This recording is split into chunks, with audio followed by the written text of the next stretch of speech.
Project में जितना ज़्यादा मुमकिन हो सके हमें अपने मुकामी भाइयों को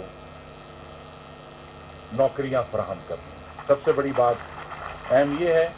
और दूसरा जो जिक्र किया राजा साहब ने अभी चंद मिनट पहले मेरे साथ बैठे हुए थे कि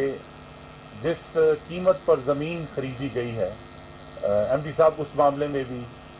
इनको सहूलत फराहम करें, इनके जो मुतालबात हैं, ताकि ये प्रोजेक्ट जो है ये आगे चले और कायम रहकर पाकिस्तान की तरक्की में अपना किरदार अदा करे। यहाँ हमारे बहुत सारे दोस्त हैं जो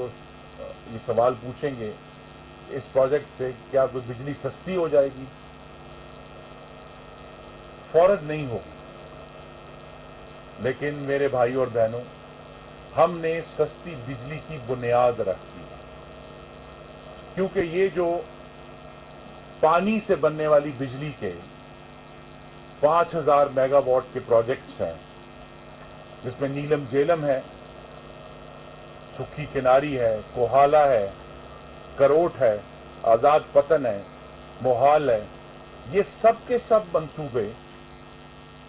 सस्ती बिजली के मंसूबे हैं। और उस सस्ती बिजली को आप तक पहुंचाने के लिए ये जो 5000 से ज्यादा मेगावाट्स हैं और पाकिस्तान में रहने वालों को पहुंचाने के लिए ये मायरा स्विचिंग स्टेशन इंतहाई अहम है।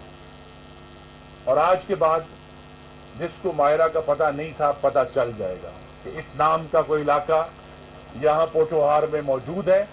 और क्योंकि यहाँ पाकिस्तान का ये इंतहाई अहम तरीन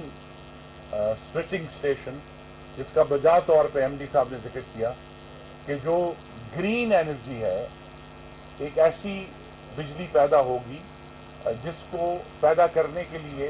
हम कोई पेट्रोल नहीं जला रहे, हम कोई गैस नहीं जला रहे, हम कोई फर्नेस ऑयल नहीं जला रहे, ये सिर्फ पानी से बिजली पैदा होगी। तो ये गालिबन